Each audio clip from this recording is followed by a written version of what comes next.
big game for Arsenal today then, top against third. And here is the picture. Beginning of 2022, Arsenal were 15 points behind second-place Manchester City. Tim, now, as we head into 2023, they're 7 points ahead. So the swing is 22 points.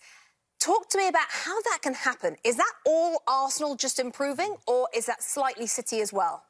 I mean, those stats are unbelievable if they weren't true. Last year, I remember thinking Arsenal just missed out on the top four. You think, okay, good for you, really good season. You're building. You'll be in the top four next year. But you ask the question. I think it's 90% Arsenal. City are still dominant. They are still formidable. But what Arsenal's done, the understanding of this project that's come together. I had the good fortune of speaking to Josh Kroenke earlier this season. I have a relationship with him from my time in Denver. And I asked him how he was feeling about things, even probably before that, when people were asking questions about Mikel Arteta. He was over the moon. He was bright-eyed and bushy-tailed about the process and the young players and how well Mikel Arteta is doing and his relationship with Edu and the recruitment side of things. I just think that when I look at this team, it is so difficult to dominate football matches in all three phases, attack, defense, and transition. They do it almost effortlessly. It's brilliant, the understanding. And something Mikel Arteta said after the Brighton game, which they won 4-2, probably a little bit of a disappointment because they got some goals back, Brighton did. And he said he walked into the dressing room and the young players were talking amongst themselves about what they needed to do better. And I thought as a manager, that's when you know things are really going your way. And that attitude that you just said there about Arteta after that game reminds me of Pep Guardiola. And I really want to make a comparison because it's so interesting how you look at this Arsenal team, Danny, and Tim mentioned in attack they're dominant because there's 6 goals for you, 7 for you, 5 for you, 6 for you. They're spreading the goals out, just like Manchester City used to do. But now City have this 21-goal man in Haaland, which is a fantastic addition, but somehow they're second. It's so interesting. It's almost like they've almost swapped identities. Arsenal look like City. Yeah, I think that they do, and I think obviously with Arteta previously working under Pep Guardiola, I think with Zinchenko coming in, Jesus, they can help the younger players on the pitch. So you've got 2 managers on the pitch. I know Jesus is injured at the moment, and you've also got the manager off the pitch. But when you look at Manchester City and Arsenal, the contrasting styles now is that City they've changed their style to a certain extent with Haaland coming in, and like you say, they've got this one main goal scorer and not too many of the other players are actually chipping in with too many goals.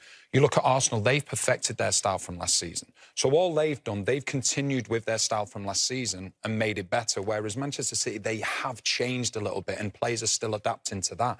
And then when you look at Arsenal, you don't talk about individual players. Yes, they've got great players.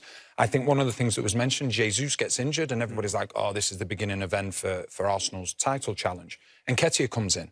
So what it is, it's like when you watch the training, when you see the training, I can imagine it being like choreographed. Every single player knows what's expected of them. So when they come into that team, it's not about, oh, we've lost this dangerous player. Another player can come in and do exactly the same thing. So they're in such a good place at the moment. They've got a really good blend of experience and naivety, so to speak, in the nicest possible way. And I go back to Aubameyang. When they got rid of Aubameyang, that was such a massive day for Arsenal. One of the biggest days that Arteta will ever have in his managerial career. And I just think it freed up the younger players. The press is now more accelerated and everybody is on board. And that's exactly what Arteta wants to see. It's interesting you say naivety. I think that helps when you're challenging for a title. They don't know what it's like to be the hunted. They're just having fun. A bunch of young kids together, knowing how to try and learning how to win. And I think there's strength in that naivety because they don't actually know what's behind the door. And so like, when I look at this team, I don't want to get ahead of myself, but I will. This team, the balance of this team is set up for years of dominance. It really is. When you look at Liverpool, they need a bit of an overhaul. Chelsea, who have bought every player under the sun, still need time with Graham Potter.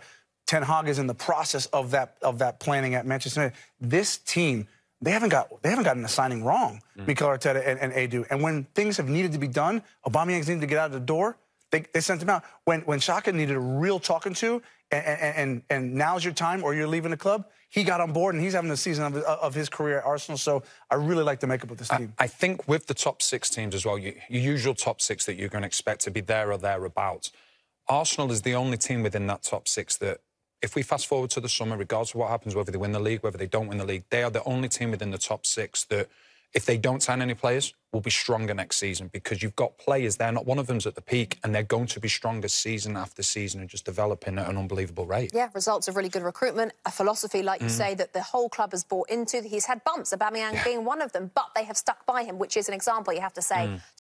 Hi there, I'm Rebecca Lowe, studio host for NBC's coverage of the Premier League. Don't forget to hit subscribe to watch more videos all season long. For even more Premier League content, from original series to live matches, head over to Peacock and be sure to tune in for Premier League mornings every weekend on USA Network and on Peacock. We will see you over there.